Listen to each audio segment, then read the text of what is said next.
Pernahkah kamu bertanya-tanya bagaimana setiap karakter bisa sampai ke sirkus digital? Kapan mereka tiba? Atau bahkan kronologi dari abstraksi mereka? Baiklah teman-teman, semua ini punya penjelasan dan cerita di baliknya. Mari kita mulai.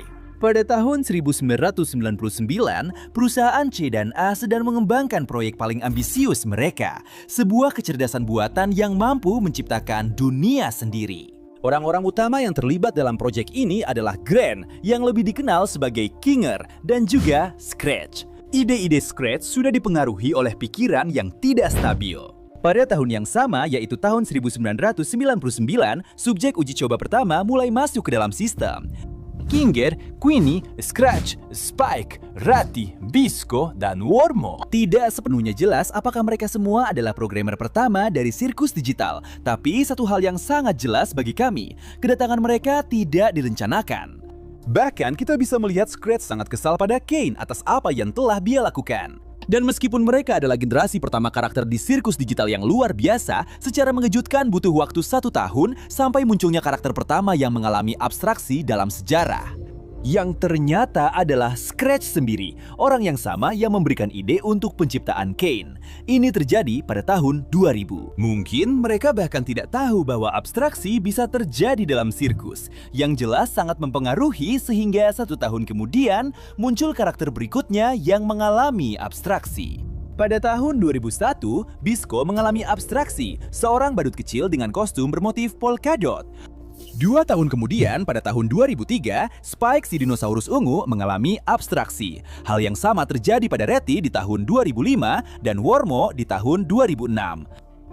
Dan akhirnya, pada tahun 2007, salah satu karakter terpenting dalam serial ini mengalami abstraksi. Generasi pertama ini, Queenie, yang merupakan istri tercinta dari Kinger.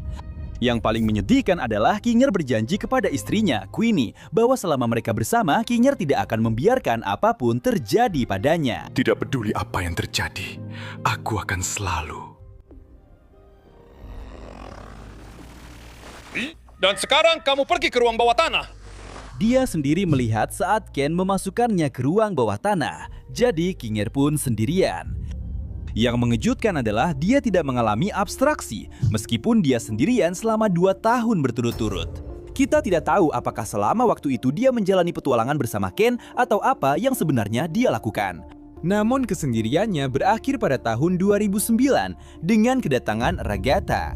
Dan kedatangan Ragatha membuat kita sadar bahwa masih ada orang di fasilitas C dan A.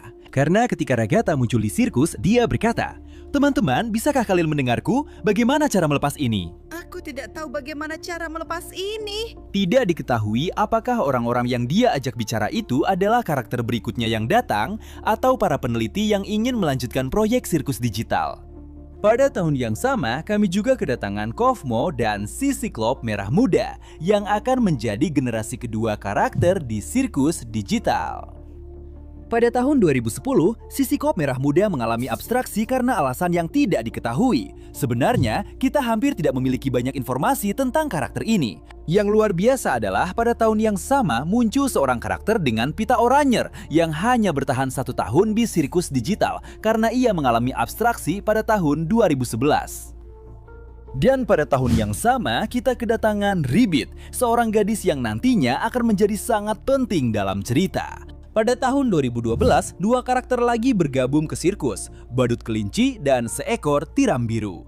Karakter yang sangat misterius yang juga tidak banyak kita ketahui informasinya. Tapi badut kelinci hampir tidak bertahan lama. Dia mengalami abstraksi mungkin hanya beberapa hari setelah tiba. Tiram biru berhasil bertahan sedikit lebih lama. Lalu pada tahun 2013, kita kedatangan Jax yang kemudian menjalin hubungan dekat dengan Ribbit dan Kofmo. Namun bahkan itu pun tidak cukup untuk menghentikan yang tak terelakkan.